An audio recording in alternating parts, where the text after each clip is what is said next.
hingga saat ini dari data yang kami miliki, data yang terdata itu ada sekitar 134 kasus pelaporan dengan mempergunakan Undang-Undang ITE. Kalau menurut catatan beberapa lembaga yang lain ini bahkan bisa lebih banyak lagi, bahkan kayak kemarin Polda Jabar melaunching data mengenai tindak pidana cyber yang ditangani oleh Polda Jabar itu sebanyak 77 kasus dan 70% kasusnya adalah kasus yang berkaitan dengan penghinaan dan pencemaran nama baik. Sementara sisanya adalah yang berkaitan dengan penipuan online dan sebagainya. Nah, ini yang menjadi permasalahan.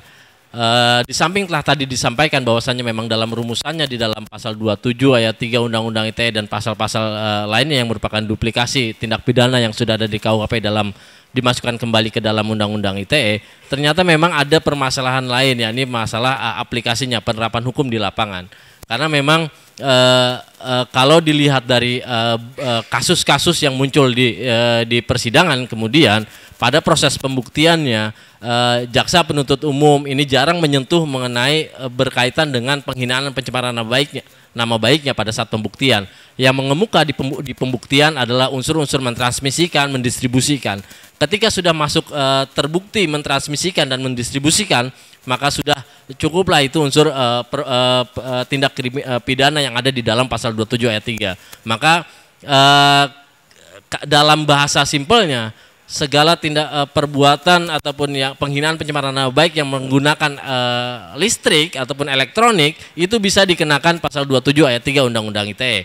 Tapi sebenarnya kalau kita bisa kita melihat di pengaturan di dalam KUHP-nya berkaitan dengan penghinaan dan pencemaran nama baik, di sana ada beberapa pengklasifikasiannya dan sebagainya. Ada penghinaan ringan dan juga mengenai ancamannya pun berbeda-beda. Tetapi kemudian ketika masuk di dalam pasal 27 ayat 3 Undang-Undang ITE, semua digeneralisir menjadi satu dan dengan ancaman pidana yang maksimum, yang tinggi.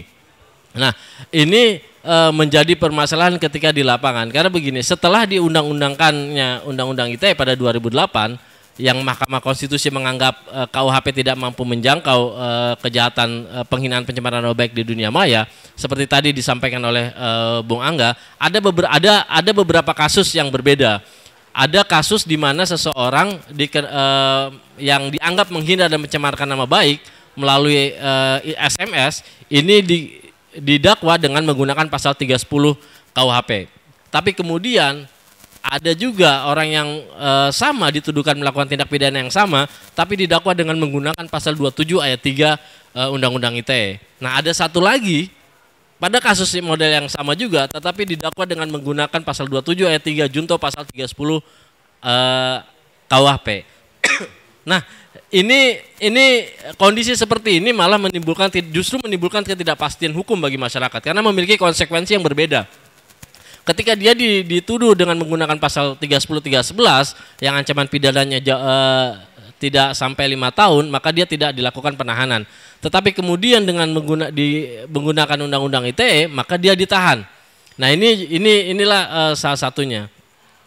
Nah, samping itu juga memang penerapan di aparat penegak hukum berkaitan dengan misalnya proses pembuktian kayak proses digital evidence, digital forensik.